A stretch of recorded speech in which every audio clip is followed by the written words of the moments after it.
Hemos dedicado bastante tiempo a esto, pero sucede que este es un capítulo bastante importante.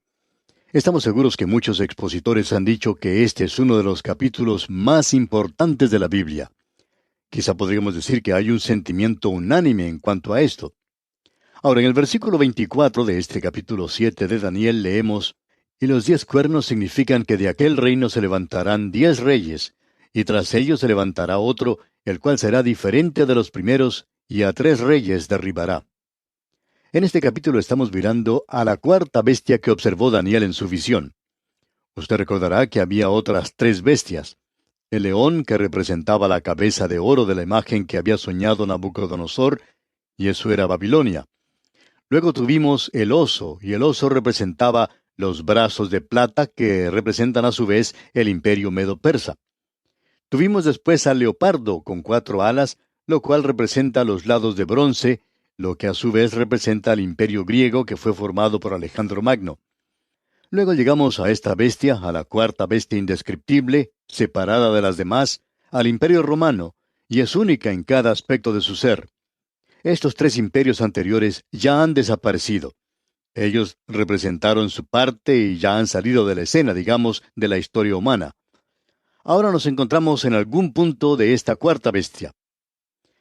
La bestia en sí misma era algo feroz, viciosa, brutal, pecadora, dictadora y dominante. Como ya hemos visto, así era el imperio romano, y Roma no desapareció. Simplemente se separó en las naciones de Europa, lo que hace de esto algo único en la historia del mundo. Así es que el imperio romano aún continúa viviendo en el lenguaje, en la psicología, en la filosofía, en los gobiernos y los sistemas legales de todas las naciones de hoy. Lo que nos interesa a nosotros aquí es que allí había 10 cuernos que salieron de esta bestia, y cada uno de ellos son reyes, y cada rey, por supuesto, representa un reino. Y luego se nos dice que de entre esos 10 cuernos o reyes saldrá otro, es decir, que aparecerá un número 11. Y este va a ser diferente de los demás, es decir, será completamente diferente de todos los que han venido anteriormente. Él asumirá el poder dominando a 3 reyes. Esto le dará más o menos una mayoría, y entonces obtendrá el poder mundial. En realidad, llegará a ser un dictador de todo el mundo. Y hablando honradamente, ese es el cuadro que se nos presenta también allá en el capítulo 13 de Apocalipsis, donde en el versículo 7 leemos: "Y se le permitió hacer guerra contra los santos y vencerlos. También se le dio autoridad sobre toda tribu, lengua y nación." De la misma manera en que los césares gobernaron el mundo de aquel día, y ya hemos visto lo que Gibbon tenía que decir en cuanto a esto, pero nos gustaría volver a repetirlo porque es algo muy importante. Dijo Gibbon: "El imperio de los romanos llegó al mundo, y cuando el imperio cayó en las manos de una sola persona, el mundo se convirtió en una prisión segura y tenebrosa para sus enemigos. El resistir era algo fatal y era imposible escapar." Ese era un cuadro muy preciso. Y Gibbon aclara aún más esto que estamos hablando aquí, que eso no era asunto de conjeturas. Él dice: "Los 4 imperios se detallan claramente, y los ejércitos invencibles de los romanos describen con tanta claridad las profecías de Daniel como se ve en las historias de Justino."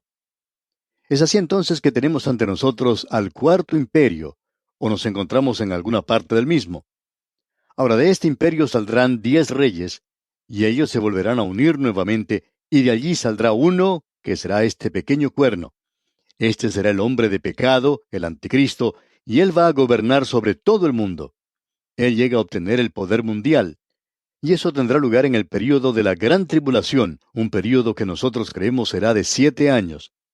Ahora notemos lo que dice aquel versículo 25 de este capítulo 7 de Daniel.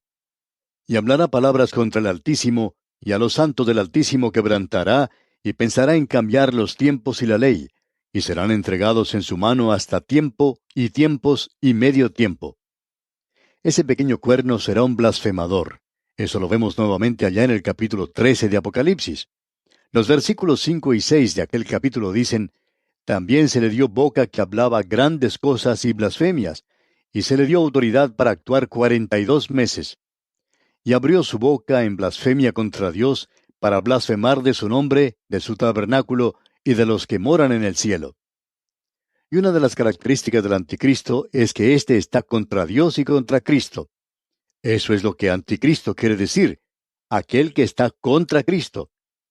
Creemos que las dos bestias de Apocalipsis presentan los dos aspectos del anticristo.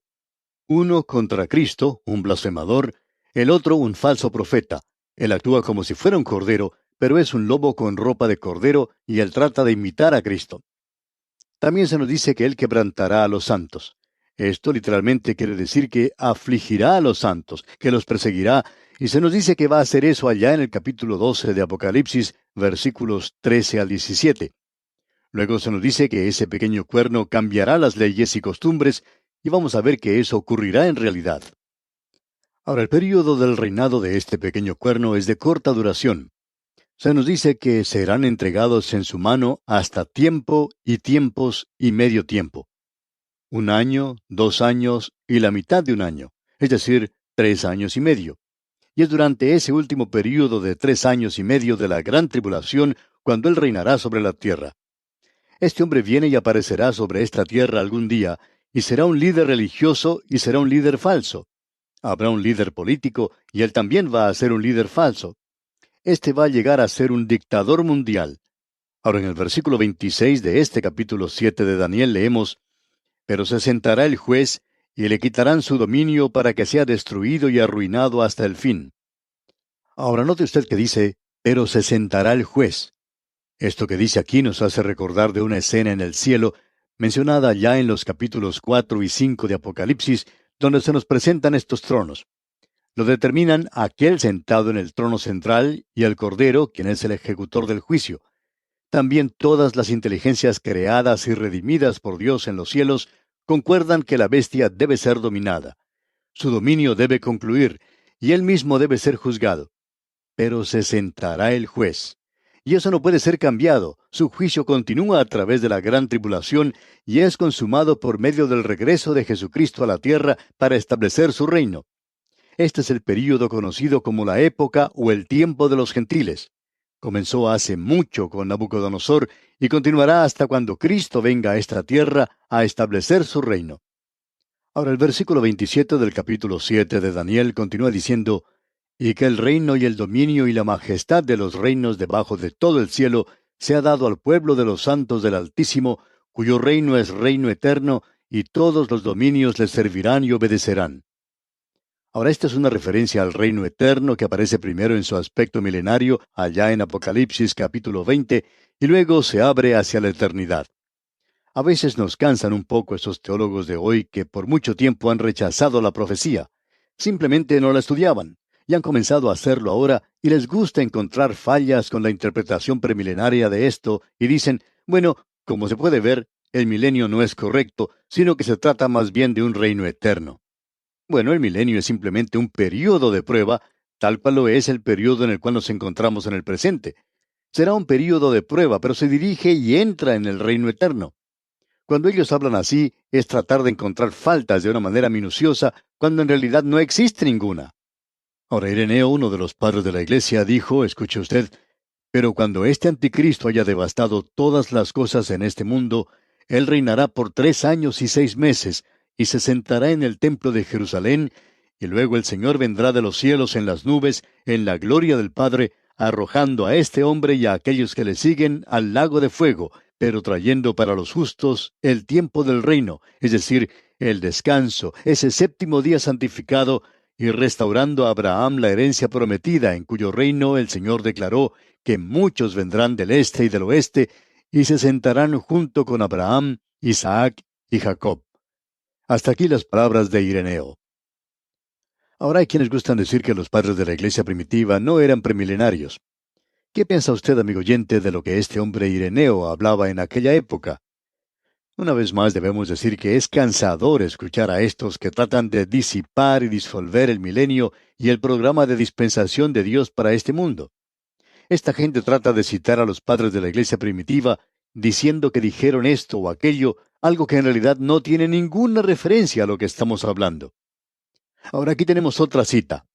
Esta es del historiador Philip Scaff, quien dijo, uno de los puntos más sobresalientes de la escatología de la edad ante Nicea es el prominente milenarismo, es decir, la creencia de un reino visible de Cristo en gloria sobre la tierra junto a los santos resucitados por 1000 años antes de la resurrección general del juicio. Esto, por cierto, no era una doctrina que la Iglesia había incorporado en algún credo o forma de devoción, sino una corriente de opinión de algunos maestros destacados. Amigo oyente, usted está en buena compañía hoy si usted cree que vamos a tener un milenio aquí sobre la tierra. Ahora, el versículo 28 y final de este capítulo 7 de Daniel dice: Aquí fue el fin de sus palabras. En cuanto a mí, Daniel, mis pensamientos me turbaron y mi rostro se demudó, pero guardé el asunto en mi corazón. Usted puede apreciar que Daniel no divulgó a sus contemporáneos las visiones y su contenido, ya que éstos pertenecían al fin del tiempo. Estas eran cosas que turbaban a Daniel. Hicieron tal impresión en él como para que alterara su perspectiva completa. Esto es algo completamente nuevo para él.